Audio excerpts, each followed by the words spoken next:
Este sermón corresponde a la serie de sermones del libro Hechos de los Apóstoles, predicado en la Iglesia Bautista Santísima Trinidad de Isla de Maipo. Que el Dios uno y trino te bendiga. Dios les bendiga, buenos días.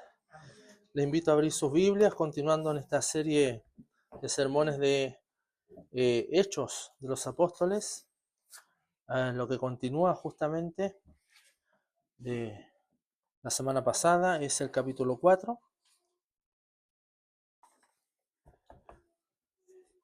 Y puesto de pie, ya después vamos a permanecer sentados, vamos a leer el pasaje de Hechos 4, versículos 23 al 35, que es donde va a estar basado el sermón del día de hoy. Hechos 4, 23 al 35 dice así en la versión Reina Valera. Y puestos en libertad, vinieron a los suyos y contaron todo lo que los principales sacerdotes y ancianos les habían dicho. Y ellos, habiéndolo oído, alzaron unánimes la voz a Dios. Dijeron: Soberano Señor, tú eres el Dios que hiciste el cielo y la tierra, el mar y todo lo que en ellos hay. Que por boca de David tu siervo dijiste: ¿por qué se amotinan las gentes y los pueblos piensan cosas vanas? Se reunieron los reyes de la tierra y los príncipes se juntaron en uno contra el Señor y contra su Cristo. Porque verdaderamente se unieron en esta ciudad contra su santo Hijo Jesús, a quien ungiste, Herodes y Poncio Pilato, con los gentiles y el pueblo de Israel, para hacer cuanto tu mano y tu consejo habían antes determinado que sucediera. Y ahora, Señor, mira sus amenazas y concede a tus siervos que con todo denuedo hablen tu palabra, mientras extiendes tu mano para que se hagan sanidades y señales y prodigios mediante el nombre de tu santo Hijo Jesús. Cuando hubieron orado, el lugar en que se estaban congregados tembló, y todos fueron llenos del Espíritu Santo y hablaban con denuedo la palabra de Dios. Y la multitud de los que habían creído era de un corazón y un alma, y ninguno decía ser suyo propio nada de lo que poseía, sino que tenían todas las cosas en común. Y con gran poder los apóstoles daban testimonio de la resurrección del Señor Jesús, y abundante gracia era sobre todos ellos.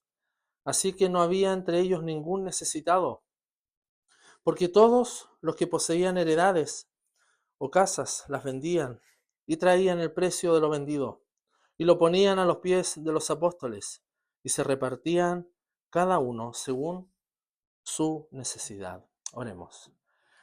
Bendito Dios y Padre nuestro, gracias por la oportunidad de darnos un día más, un día que tú has santificado, que es distinto del resto de la semana, y podemos estar en tu reposo, Señor, en tu presencia, reposando con los hermanos aquí reunidos, esperando, Señor, que hagas maravillas en medio nuestro.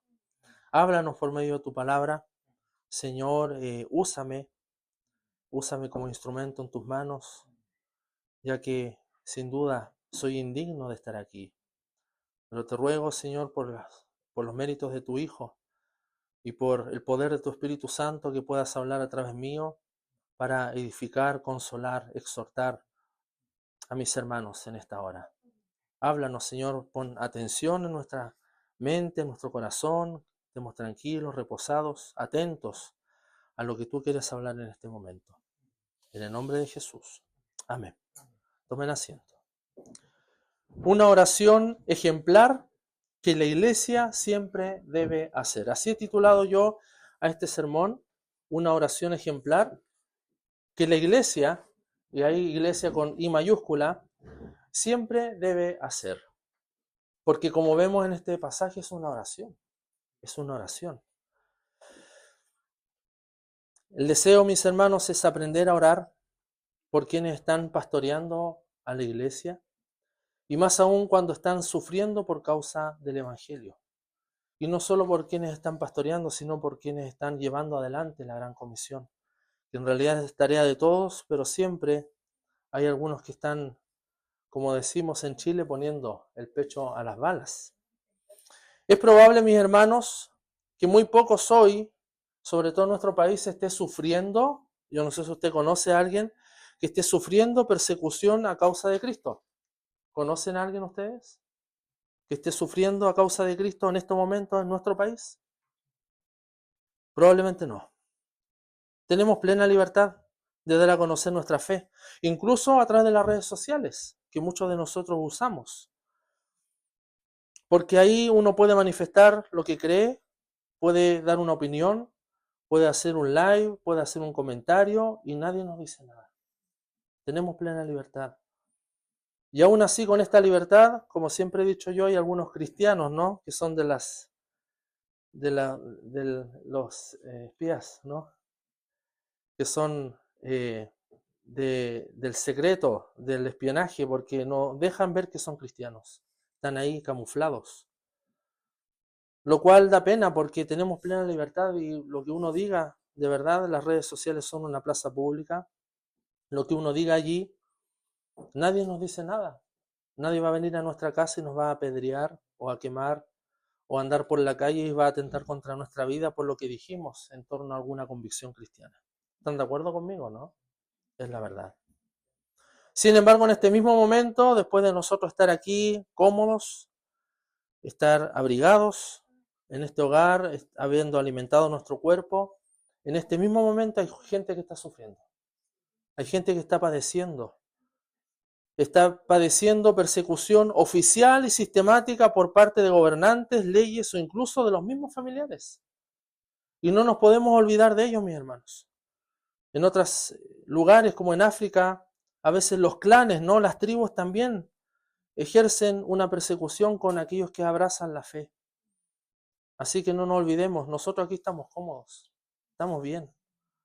Pero no nos olvidemos de que algunos están siendo perseguidos en este mismo momento, con un odio irracional, un odio hacia creyentes que están dispuestos incluso a dar la vida si es necesario, por la causa de Cristo. Así que cuidado con acomodarnos mucho, mis hermanos.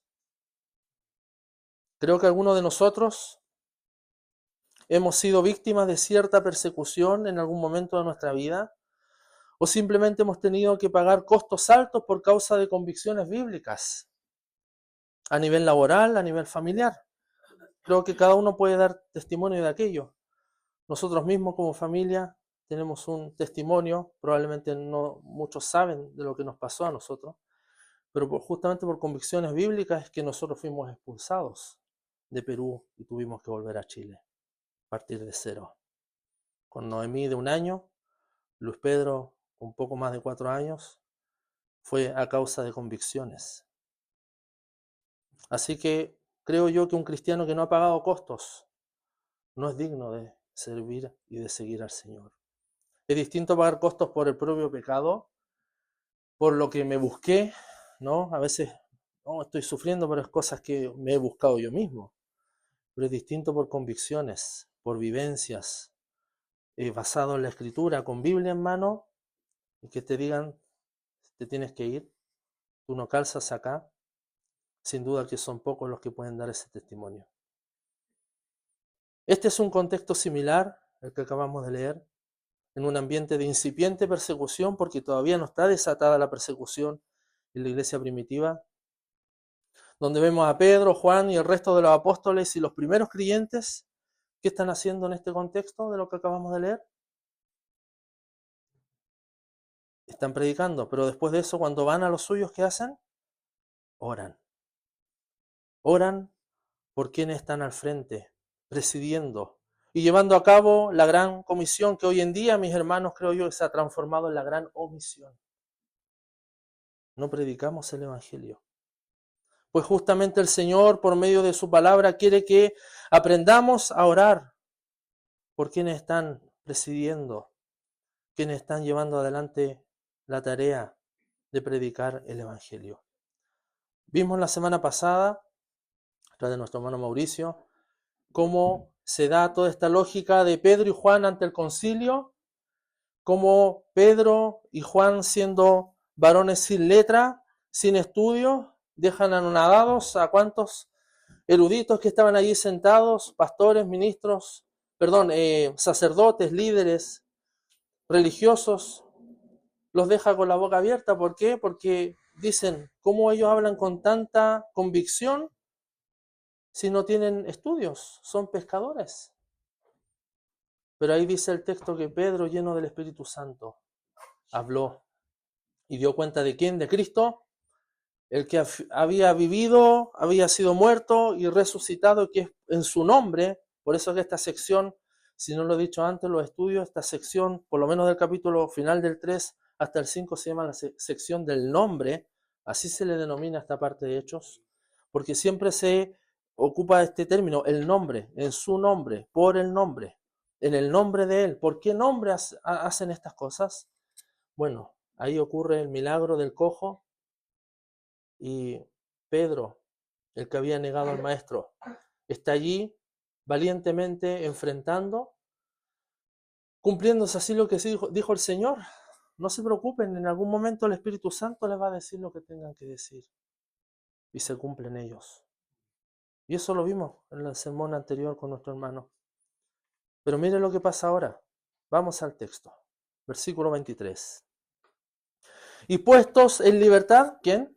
Pedro y Juan. Vinieron a los suyos y contaron todo lo que los principales sacerdotes y los ancianos les habían dicho. Porque es probable que estuvieran solo estos dos discípulos allí frente en este juicio y todos los demás estaban en otro lado. ¿No nos da la impresión de que aquí están muertos de miedo, escondidos? Simplemente solo ellos dos se enfrentan la justicia, una justicia injusta, por supuesto, pero van a los suyos y cuentan todo lo que los principales sacerdotes y los ancianos le habían dicho.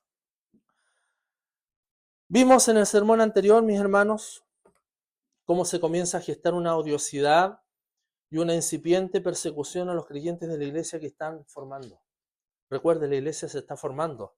Es probable que ha pasado menos de un año, yo diría meses o incluso semanas desde el evento de Pentecostés, desde la ascensión de Cristo antes, Pentecostés, la predicación de Pedro, la sanidad del cojo. Así que no ha pasado mucho tiempo. Está todo fresco. Es todo nuevo. Pero nadie dijo que llevara a cabo la misión sería llevadero. Nadie dijo eso. Jesús en ningún momento dice esto va a ser fácil, hermanos. No, esto va a ser color de rosas. Porque siempre hay costos por llevar adelante lo que denominan muchos la missio Dei, la misión de Dios. Hermanos, el Evangelio no es nuestra misión, es la misión de Él a través de nosotros. ¿Cuál es el costo que has pagado tú por llevar adelante el servicio que Dios te ha mandado a hacer y que corresponde a llevar el Evangelio y todo lo que eso implica? Porque una cosa es ir a la calle y llevar un folleto y con eso es como, wow, cumplí mi misión. Siendo que el Evangelio requiere tomar tiempo con esa persona, discipularla, probablemente estar encima, aun cuando uno sabe que esa persona no quiere a uno escucharle o darle un consejo y esa persona, ojalá no te quiero ver más. Esos son los costos. El Evangelio no es solo decir, pues Jesús murió por tus pecados, si crees, no crees, ok, se cumplió la tarea. El Evangelio es mucho más que eso. Dice la Gran Comisión, Mateo 28, enseñándoles todas estas cosas, enseñándoles a que obedezcan. ¿Y cuánto cuesta eso, mis hermanos? La gente no quiere escuchar. No quiere escuchar. Los discípulos están haciendo el trabajo encomendado, no cabe duda. Hay salvación y sanidad en medio de ellos. Están viendo ahí los eventos, el cojo. Hay salvación, 3.000, 5.000 convertidos. Hay predicación del Evangelio. Hay una predicación que es una predicación fuerte, una predicación clara, es consistente y con los componentes de la predicación apostólica, ¿cómo? Predicar de Dios, de su obra a través de Jesucristo, su muerte, resurrección y cómo todo eso conecta con el Antiguo Testamento. No falta nada acá. Están haciendo un trabajo ejemplar. Como la promesa latente de un Salvador, lo vemos en el Antiguo Testamento. Y cómo esto conecta con él. Hay milagros allí, hay señales que van avalando la obra divina. Esto lo vemos aquí. No falta nada, mis hermanos. Están haciendo el trabajo. En realidad, toda esta sección, como dije, de la que se viene hablando, la denominamos del nombre. Porque el concepto nombre para nosotros cuesta un poco entender Cuando uno le pone un nombre anglo a un niño acá en Chile, suena medio extraño, ¿no? ¿Cómo le querías poner a tu hijo? John. Los nombres no significan nada en nuestro contexto. Ya probablemente tenga un poco más de peso el apellido, de qué origen es, y ahí podemos rastrear, pero el nombre, en cambio, en este contexto, el nombre significaba mucho más. En el contexto judío, incluso en todo ese contexto greco-romano, significaba mucho. El nombre ya, usted lo ve en el Antiguo Testamento, ya marcaba un precedente en la persona. Algo ya daba cuenta de lo que iba a ser esa persona. Por lo tanto, el nombre, cuando hablamos del nombre con N mayúscula, nos referimos a Cristo, se refiere a presencia, carácter, poder. ¿Escuchó bien? El nombre. ¿En qué nombre lo hacen? Carácter, presencia y poder. Después de lo vivido frente a las autoridades, ancianos, sacerdotes, judíos, los discípulos hacen algo muy tierno e íntimo. Cuando yo estudié este pasaje, que por supuesto también lo he enseñado en el instituto donde hago clases, es precioso ver que acá hay algo muy tierno, íntimo, y así yo lo vi y me conmovió. ¿Saben por qué? ¿Cuál es lo tierno, lo íntimo de este pasaje? Estamos todavía en el versículo 23. Van donde los suyos. ¿Lo vio? Van donde los suyos. Y cuentan todo porque cuentan con ellos. Hermanos, muchos hacen su trabajo y están solos. No hay apoyo de la iglesia. Solo los que están comprometidos con la missio Dei, es decir, con la misión de Dios, llevada a cabo por los discípulos. En este caso hay dos al frente, poniendo la cara, siendo la punta de lanza frente a las autoridades, pero no están solos porque van a los suyos. Van a los suyos. Pero los suyos también están comprometidos con la missio Dei. Están comprometidos con la predicación del Evangelio. No hay una distancia, solo que algunos pusieron la cara en un momento y los otros están detrás.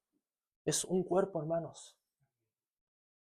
Esto me conmovió tremendamente porque dice que van a los suyos. Pero los suyos tienen que estar en la misma sintonía. Y los suyos acogerán a aquellos que están al frente. La gran comisión ha de ser llevada a cabo por cada creyente, mis hermanos, todos. No solo para los que pastorean o los que son discípulos, en este caso apóstoles. La gran comisión de ir y predicar el Evangelio es la labor de todos. En tu lugar de trabajo, con tu familia, en tu propia casa. En este caso, lo estaban haciendo las autoridades apostólicas como Pedro y Juan, que sabemos que después ya no hay apóstoles, pero sí hay discípulos que tienen esa misma autoridad apostólica, porque nosotros creemos en un evangelio apostólico. Por eso decimos la iglesia es una, santa, católica y apostólica, porque es basada en ese fundamento, pero no hay más apóstoles. Pero en este caso, la labor la estaban haciendo estas autoridades como Pedro y Juan, que de alguna manera eran la punta de lanza. Miren lo que dice Hechos 8. Vamos rápidamente allí. Hechos 8.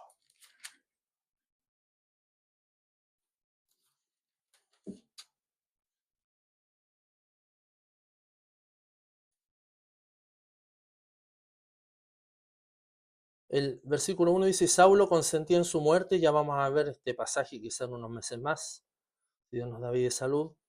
Y en aquel día hubo una gran persecución contra la iglesia que estaba en Jerusalén, y todos fueron esparcidos por las tierras de Judea y de Samaria, salvo los apóstoles. ¿Ven? Hay una diferencia.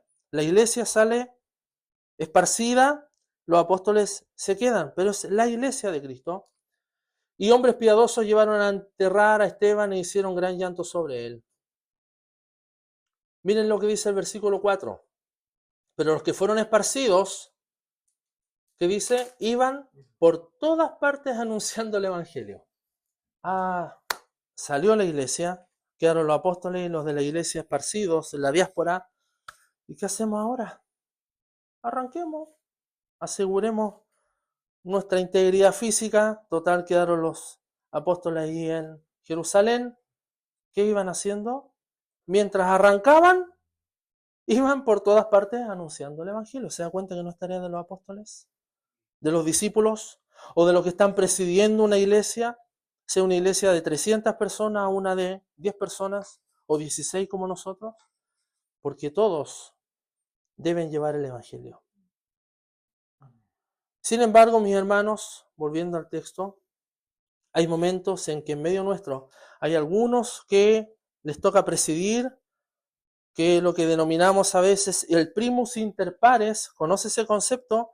El primero entre los pares. No es que sea un jefe o un gerente de una empresa o un CEO, sino es un primus inter pares. En este caso es Marco, Mauricio, yo que administramos la palabra del Señor en medio vuestro. Por ende, debería haber una absoluta confianza de quienes presiden de ir a los que son suyos, a los que son nuestros, como los discípulos. Fueron a los que son suyos. Debiera haber una confianza. Nuevamente, hermanos, si solo me enfoco en mis problemas y situaciones y no veo al otro que también necesita de vuestra preocupación, no llegaremos a ninguna parte. El relacionarse es de lado y lado. No de un lado hacia el otro, es de lado y lado, de arriba a abajo, de abajo a arriba. No se trata de lazos familiares aquí, mis hermanos, porque así es fácil. Así es fácil. Son los lazos de la fe, lazos de aquellos que hacen la voluntad de Dios. Mateo 12, por favor. Mateo 12, 49 y 50. Y aquí está la respuesta. Mateo 12, 49 y 50 dice: y extendiendo su mano hacia sus discípulos, dijo, aquí está hablando Cristo, he aquí mi madre y mis hermanos. ¿Pero cómo? Si le habían dicho antes, está tu mamá afuera, está tu hermano. No. Él extiende la mano a sus discípulos y dice, he aquí mi madre y mis hermanos. Porque todo aquel que hace la voluntad de mi Padre que está en los cielos, ese es mi hermano y hermana y madre. Es más allá de lazos sanguíneos, mis hermanos. Cuenta propia, por convicciones cristianas. Yo he estado enojado con mi hermano por 2 años incluso. Cuando pueden cuestionar cómo uno enseña a los hijos, ¿no? He estado enojado con mis padres meses, siendo que mis padres también son, esto es muy íntimo, ¿no? Son creyentes, por supuesto, pero también por convicciones que uno sabe que están equivocados, hemos estado enojados meses y años. ¿Estás dispuesto a pagar ese costo? Porque el que hace la voluntad de Dios, ese es mi padre, mi madre, mi hermano. Va más allá de los lazos sanguíneos. Al final de este pasaje, veremos lo que eso significa. Al final de Hechos, por supuesto, en el pasaje que estamos. Vamos de nuevo. Versículo 24. Y ellos, habiendo oído, alzaron unánimes la voz a Dios, después de haber escuchado este reporte de Pedro y de Juan, y dijeron, soberano Señor, tú eres el Dios que hiciste el cielo y la tierra, el mar, y todo lo que en ellos hay. Qué difícil es lograr unanimidad, mis hermanos, en la iglesia hoy. Estamos todos separados. Que si usan pantalón o falda, si la mujer usa el pelo largo, tomado, corto, si creemos en el arrebatamiento o no, peleamos por puras minucias. Pero esta es la condición para que nuestra oración sea una. ¿Cuál es esa condición? Que nuestras motivaciones sean las mismas. Que sean las mismas, mis hermanos. Porque trataremos de dejar de pensar en nosotros mismos y pagaremos costos y saldremos de nuestra comodidad por amor al otro, que es mi hermano. La iglesia ha de prestar oído, escuchar y no solo imponer mi hablar y mi situación. La iglesia ha de prestar oído y de escuchar. Aprendamos a prestar oído y escuchar. Escuchar al otro. Solo así podremos orar. Miren, aquí la iglesia recibe la información, escucha y recién ahí eleva una oración. Soberano Señor. Y ahí continúa. Pero aprendamos a escuchar. No imponer mi hablar o mi situación. Escuchemos al otro. Algo tiene que decir ese otro. Parte con nuestra condición y cumplimiento de lo que implica la unidad y la consideración del otro Y ya orando, miren, cuando ya comenzamos a orar, este acto de oración, reconocemos, adoramos y alabamos al Dios Trino y Uno. Pero ¿cuál es nuestra condición? Nuestra responsabilidad es estar unidos, aprender a escuchar, ser consciente de que el otro también tiene una necesidad, tiene algo que decir.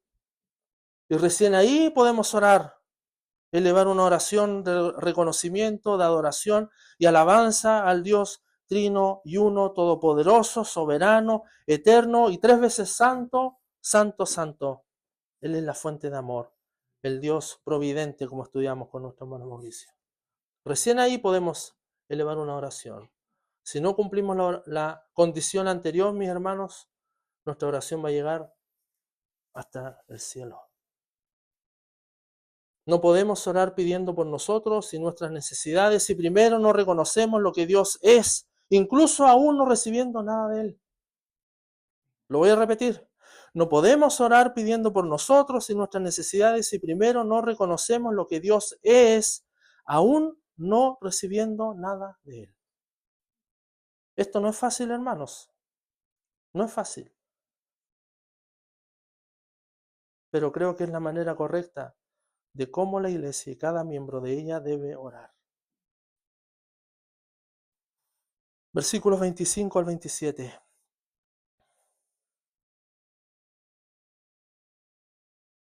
Que por boca de David tu siervo dijiste, ¿por qué se amotinan las gentes y los pueblos piensan cosas vanas? Se reunieron los reyes de la tierra y los príncipes se juntaron en una contra el Señor y contra su Cristo, porque verdaderamente se unieron en esta ciudad contra tu santo Hijo Jesús, a quien ungiste, Herodes y Poncio Pilato, con los gentiles y el pueblo de Israel. Vamos al Salmo 2. Uno de los salmos más preciosos y más cristológicos que encontramos en todo este salterio. Versículos 1 y 2. ¿Por qué se amotinan las gentes? Miren, textual. ¿Y los pueblos piensan cosas vanas? Textual.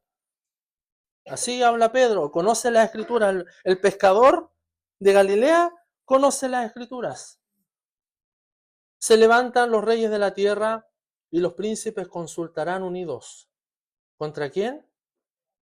Contra Jehová y contra su ungido, diciendo, y ahí viene todo lo demás, el mal actuar, ¿no? La maldad, rompamos sus ligaduras, echemos, y ahí sigue. Pero fíjense ahí, ¿contra quién? Contra Jehová y su ungido. ¿Cómo dice Hechos? Volvamos a Hechos. Contra el Señor y su ungido. Mire, eso es hermenéutica cristológica. Si dice Jehová y su ungido, ahora Pedro dice contra el Señor, Adonai, porque ellos no podían decir Jehová, usando la Septuaginta, Adonai en griego, Señor, y contra su Cristo, el ungido, Mesías o Mesías y Cristos. Aquí Pedro está dando la interpretación. Ya está nombrando a dos personas de la Trinidad, el Padre y el Hijo, no es la misma.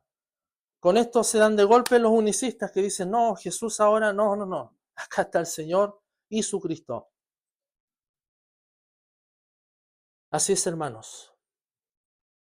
Cuando leemos Salmo 2, hay una conspiración planetaria en contra de Jesús, el ungido.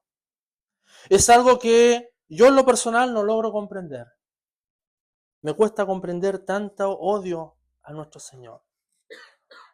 ¿Qué mal ha hecho el dador de la vida y por quien Dios hizo el universo? Alguien que lea Hebreos 1, por favor.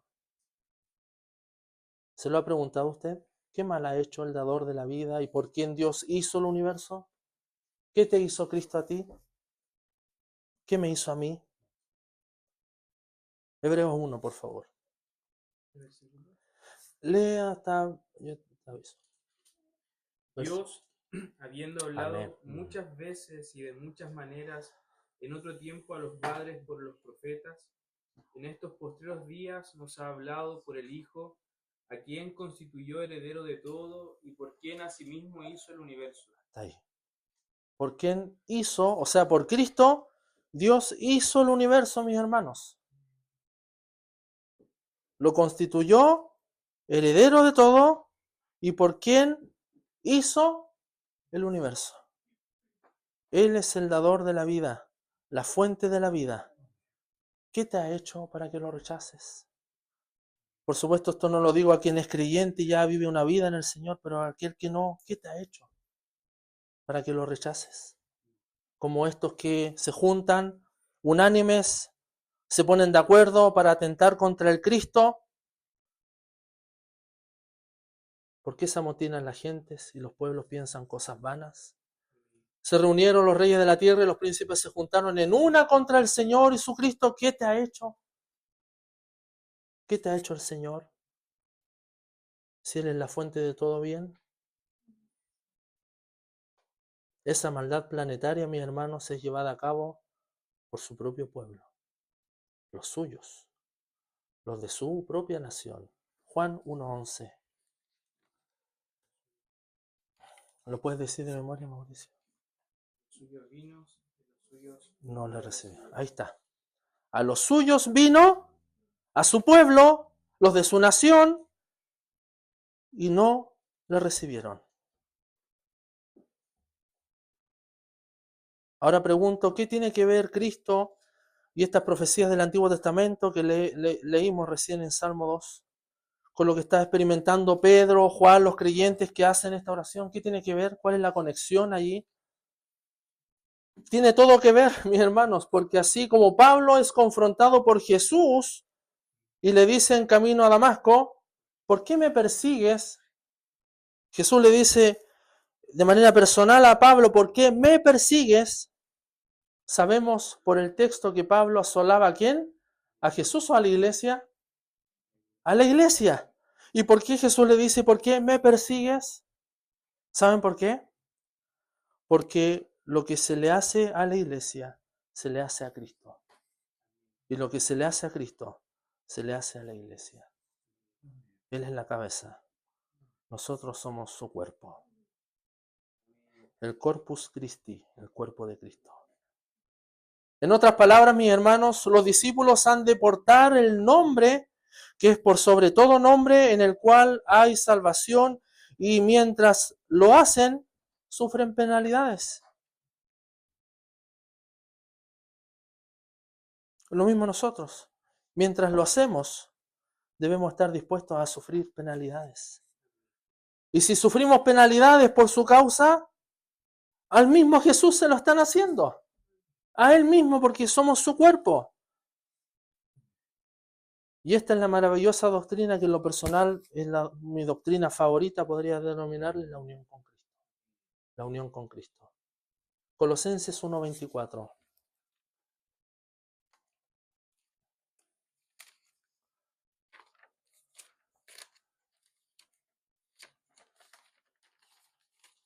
Mientras buscamos. 1:24. Mire lo que dice Colosenses 1:24. Ahora me gozo, dice Pablo, en lo que padezco por vosotros y cumplo en mi carne lo que falta de las aflicciones de Cristo por su cuerpo, que es la iglesia. ¡Wow! Tremendo. Tremendo. Ahora me gozo en lo que padezco por vosotros y cumplo en mi carne, dice Pablo, en su propio cuerpo, lo que falta de las aflicciones de Cristo. ¿Habían visto este pasaje? Lo potente que es, mi hermano, lo que significa estar unido a Cristo. Y es lo que falta de las aflicciones. Pero como si Cristo ya murió en la cruz, ya padeció. Nosotros estamos así, como decimos en Chile, peinado para atrás, ¿no? No. Lo que falta de las aflicciones de Cristo por su cuerpo, que es la iglesia. Hay un sufrimiento por la iglesia, en el propio cuerpo, en el propio ser. Y dice Gálatas también Pablo, por ustedes tengo como dolores de parto hasta que conozcan a Cristo. Los que hemos tenido cálculos sabemos lo que significa un dolor así, que es similar al de las mujeres cuando han dado a luz. Eso dicen. Que el Señor nos ayude. Versículo 28. Volvemos a Hechos. Para hacer cuanto tu mano y tu consejo habían antes determinado que sucediera. Miren, adoramos a Dios, el pueblo ora, eleva una oración al Dios soberano que ha creado todo, eso no está en discusión y lo hemos aprendido a través de nuestro hermano Mauricio. Él creó todo de la nada, acá no hay un afán por saber cuántos días son de la creación, no, Él creó todo. Esa es la médula de lo que creemos, creó todo de la nada. Aristóteles, filósofo de 5 siglos antes de Cristo, le decía que lo que se creó de una materia preexistente. Nosotros creemos que se creó de la nada, así lo dice la Biblia, ex nihilo. Bueno, establecemos una adoración correcta, lo llevamos a Cristo en ese entendimiento de lo que significa la persecución a causa del nombre. Pero miren ahora este versículo. Para hacer cuanto tu mano y tu consejo habían antes determinado que sucediera. ¿Cómo calza esto, mi hermano, con nuestro entendimiento? La verdad que explota la cabeza. Porque aquí vemos, entre otras cosas, la doctrina de los decretos divinos, pero también la predestinación. Aun cuando quizás esto no está aplicado directamente a Cristo, pero sí está aplicado a las circunstancias, a los hechos. Cuando uno llega a estos pasajes, mis hermanos, quedamos en shock frente al misterio de la soberanía divina. Y doy gracias a Dios por cómo coincide también el catecismo enseñado por nuestro hermano. Lo estudiamos minutos antes. Mire ahora, reafirmando una vez más esta verdad, el Señor está guiando, mis hermanos. La soberanía divina operando simultáneamente al actuar pecaminoso del hombre. Lo voy a repetir. Cuando uno llega a estos pasajes, quedamos en shock frente al misterio de la soberanía divina, que opera a través de la providencia, ese poder constante por sobre lo creado, pero eso opera simultáneamente al actuar pecaminoso del hombre. No se cruzan, es en paralelo. O mejor dicho, el actuar pecaminoso del hombre operando por debajo de la soberanía divina. Miren, que a veces queremos ponerlo como en, no sé si conocen el símbolo, el yin y el yang, como dos partes iguales. No, mis hermanos. El bien es superior a todo. El mal es una pizca de todo lo bueno que es el Señor en este universo. Por lo tanto, el actuar pecaminoso del hombre, que es el mal manifestado en su actuar, opera debajo de la soberanía divina. No son dos partes iguales, no es 50 y 50, mis hermanos, no es así. Es la soberanía y apenas el actuar pecaminoso del hombre operando por debajo de la soberanía divina. A pesar de ese operar debajo, como lo puedo entender yo y se los manifiesto a ustedes, debajo de la soberanía divina, a pesar de eso, mis hermanos, el hombre no se exime de su responsabilidad moral. No hay una exención de su responsabilidad moral. Romanos 2:1 dice así: por lo cual eres inexcusable, no tienes excusa. Oh hombre, miren, quien quiere que seas tú, seas judío, seas gentil, seas inca, seas maya, seas nórdico, seas chileno, seas canadiense, eres inexcusable. Oh hombre, dije Canadá porque me acordé del partido de ayer, perdón.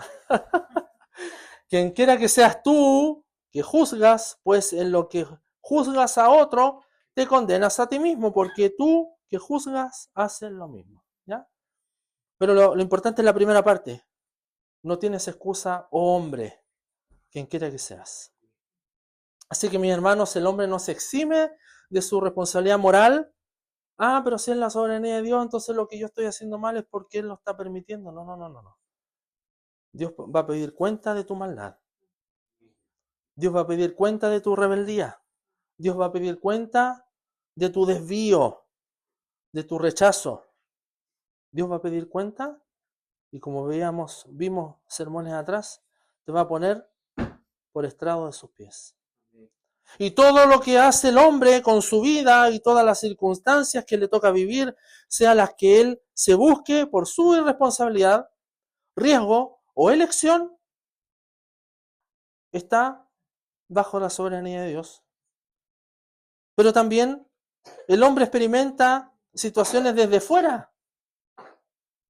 ¿Cuáles son esas situaciones externas al hombre que puede experimentar? Y que también están bajo la soberanía de Dios. ¿Saben cuáles son? Un accidente. ¿Qué más? Una enfermedad. Porque creo que la mayoría de las enfermedades no es que yo me las busqué, excepto si comí mucho y me dolió el estómago porque comí algo que no correspondía. Pero en sí las enfermedades, el accidente son cosas externas a mí. O incluso un asesinato. No me lo busqué. Sucedió. Tanto lo que hace el hombre por su propia irresponsabilidad, riesgo o elección, o las que vienen desde afuera del hombre como una enfermedad, un asesinato, un accidente, ninguna de ellas está fuera de lo que Dios ha establecido. Amén. Ninguna de ellas. Ninguna. Eso es la providencia de Dios. Y esto, por supuesto, es aquí en esta vida terrenal. En esta vida terrenal. Porque, por supuesto, cuando estemos en la presencia de Dios, todo esto será distinto. Pero aquí, ninguna de ellas está fuera de la providencia de Dios. Con la misión llevada a cabo por su unigénito Hijo, es decir, el Padre enviando al Hijo, y de ambos procediendo el Espíritu Santo, ahí tenemos la Trinidad, que ahora está aquí en la historia de los apóstoles, en este pasaje que estamos viendo, y los creyentes orando, es la Trinidad quien ha determinado lo que ha de suceder por su mano y su consejo. Todo lo que está viviendo Pedro, Juan, los discípulos, los demás creyentes, todo estaba ya determinado por la mano y el consejo de Dios. No fue una sorpresa la injusticia obrada contra el Santo Hijo de Dios. No fue que el Padre dijera, wow, no pensé que le iban a hacer esto a mi hijo. Todo estaba decretado, mis hermanos. Pero esto, y por favor, mantengamos ese equilibrio por nuestra salud y por nuestra confianza y nuestras convicciones. Tenemos que mantener un equilibrio entre lo que el Señor decide hacer por su decreto y la maldad obrada, en este caso por los judíos, en contra de Cristo. ¿Qué dice Hechos 2, 22 y 23? Un par de páginas antes. Hechos 2, 22 y 23. Varones israelitas, otra vez Pedro acá, oíd estas palabras: Jesús Nazareno, varón aprobado por Dios entre vosotros con las maravillas, prodigios y señales que Dios hizo entre vosotros por medio de él, como vosotros mismos sabéis. Miren el 23, a este entregado por el determinado consejo y anticipado conocimiento de Dios. Lo mismo. Prendisteis y matasteis. ¿Por mano de quién? De inicuos, crucificándole. Como decía otra versión, los hombres sin ley, los romanos. Pero tanto los judíos como los romanos fueron causantes y ellos tendrán que pagar por su pecado de matar al Hijo de Dios, pero esto ya estaba determinado por Dios mismo. Tenemos que mantener un equilibrio ahí, porque así opera el Señor. Volvamos al pasaje, versículos 29 y 30 de Hechos 4. Y ahora, Señor, mira sus amenazas y concede a tus siervos que con todo denuedo hablen tu palabra, mientras extiendes tu mano para que se hagan sanidades y señales y prodigios mediante el nombre de tu santo Hijo Jesús. Otra vez el nombre. Es interesante, mis hermanos, ver la dinámica que se da en estos dos versículos. Observe. Dios ha de juzgar al ver el odio de quienes le odian. Porque acá dice, ahora Señor, mira sus amenazas y concede a tus siervos, ¿no? O sea, estamos apelando a que el Señor mire la maldad de aquellos que están amenazando, que están persiguiendo a los discípulos. Vemos entonces que Dios ha de juzgar al ver el odio de quienes le odian a Él y su obra. El Señor está mirando. Dañan su obra, su iglesia, y en paralelo no esperamos sentados a que la venganza divina venga. Puso atención en eso, ¿no? No esperamos sentados, bueno, Señor, vamos a esperar en ti que tú te vengues. Ok, no hacemos nada más. Sino que mientras confiamos en que Dios está viendo la oposición a su obra, los siervos del Señor están ministrando la palabra. Porque dice, mira sus amenazas y concede a tus siervos que con denuedo hablen tu palabra. ¿Ven? En paralelo. O si no, quedamos quietos. Bueno, esperamos, Señor, esperamos tu venganza, ok, pero no, mientras eso pasa, ahora danos más fuerza para predicar tu evangelio. Mientras confiamos en que Dios está viendo la oposición a su obra, los siervos del Señor están ministrando la palabra. Miren, pero no lo hacen con temor, lo hacen con denuedo. La palabra denuedo, parresía en griego, y vamos a ver algunos versículos más el día miércoles, si Dios nos lo permite en el estudio, porque nos ocupa muchas veces en todo el Nuevo Testamento, y la mayoría son en Hechos, interesante ahí. La palabra parresía, según el diccionario Bacon de teología, es la apropiación confiada y valiente de privilegios provistos por gracia. Voy a repetir. La palabra denuedo es la apropiación confiada y valiente. Miren, acá habla de valentía, de carácter. ¿De qué cosa? Yo me apropio de manera confiada y valiente de los privilegios provistos por gracia. Como los regalos dados por el Señor, me los apropio, pero de manera confiada y valiente. Un teólogo de apellido Willy dijo que esto significa decirlo todo. ¿Qué significa de nuevo también? Decirlo todo. No una parte, no una verdad a medias camuflada o para que no moleste o no incomode o no hiera, no. Decirlo todo, valientemente. Valientemente. Versículo 31 del pasaje. Cuando hubieron orado, aquí recién se acabó la oración, cuando hubieron orado, ¿qué pasó? El lugar en el que estaban congregados tembló. Y todos fueron llenos del Espíritu Santo y hablaban con denuedo otra vez, parresía la palabra de Dios. Juan Crisóstomo, llamado el Pico de Oro por su tremendo aporte en sus sermones, estamos hablando del año 400 después de Cristo, Juan Crisóstomo dice: accedió el Señor a su petición, ¿a la petición de quién? Del pueblo, de los que están ahí orando. Accedió el Señor a su petición y haciéndolo visible, sacudió el lugar en el que se encontraban. Alguien que lea Salmo 18:7. ¿Cómo respondió el Señor entonces? Haciendo temblar. Y alguien que lea Salmo 104:32. 18:7, ¿quién lo tiene? Amén. La tierra fue conmovida y tembló. Se conmovieron los cimientos de los montes y se estremecieron porque se indignó él. ¿Ven? ¿Qué pasó con la tierra? Tembló. Se habla mucho de temblores y terremotos en la Biblia. Habría que hacer un estudio solo de esto. Amén. Y aun cuando algunos ya presagian de que a partir de lo que pasó en Perú, el terremoto que hubo en esta semana, puede ocurrir algo más grande acá en Chile, confiamos en el Señor. Pero aquí no habla de un evento geológico, habla de la presencia del Señor que hace temblar porque Él está respondiendo. ¿Qué dice Salmo 104:32?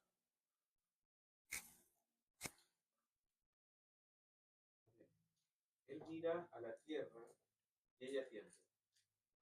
Toca los montes y humea. ¿Escuchó, mis hermanos? Mira la tierra y tiembla.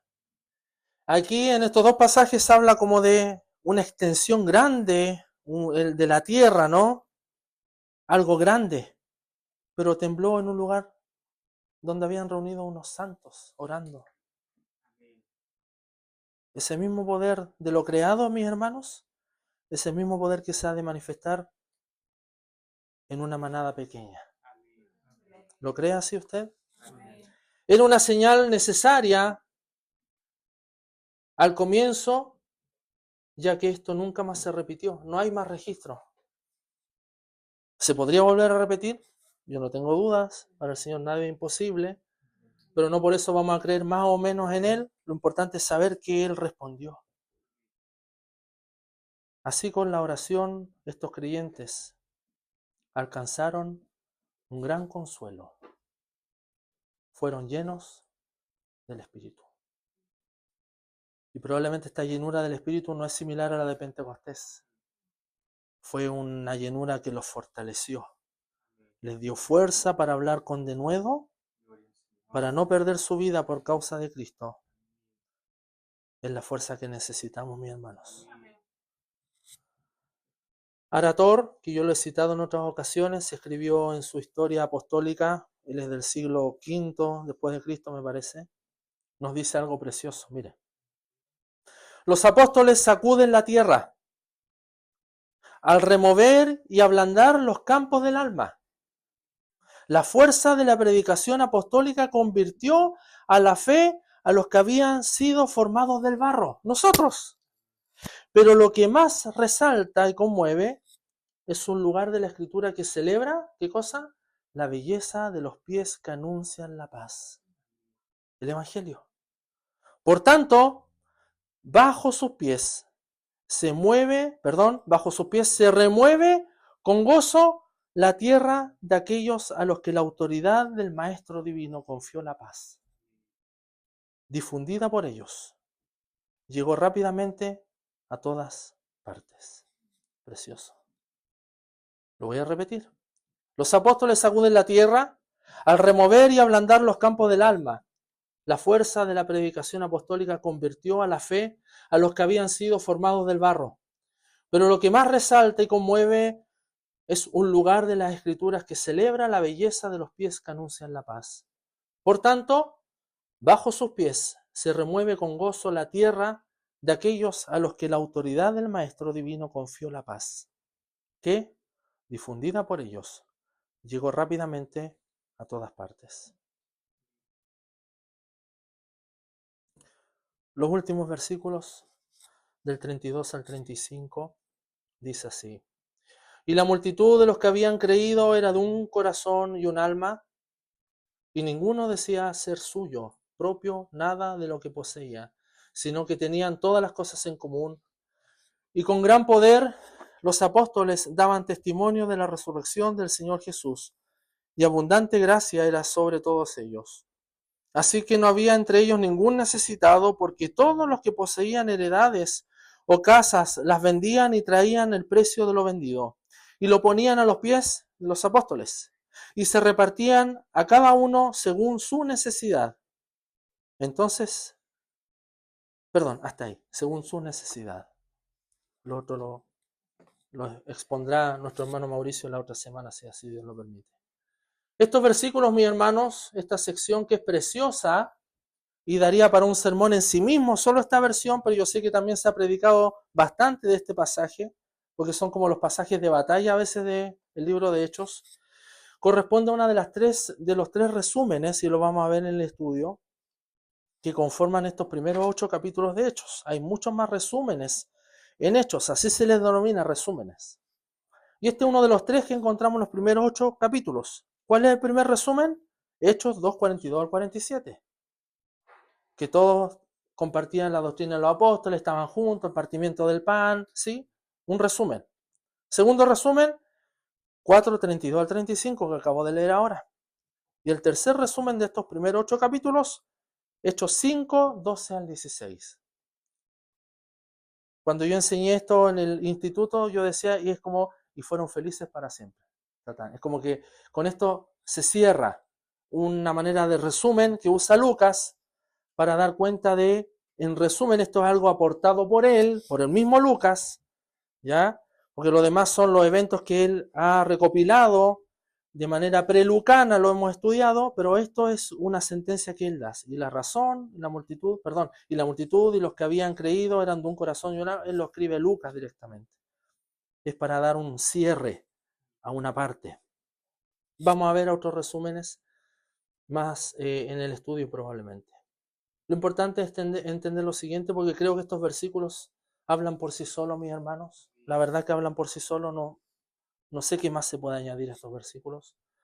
Pero Lucas, guiado por el Espíritu, da cuenta de lo que significa la llenura del Espíritu. ¿Qué significa la llenura del Espíritu? Tenían un corazón, un alma, y probablemente corazón y alma es lo mismo. Ninguno decía ser suyo propio, nada de lo que poseía, es parte de la llenura. Tenían todas las cosas en común, es parte de la llenura. Tenían gran poder, daban testimonios, parte de la llenura.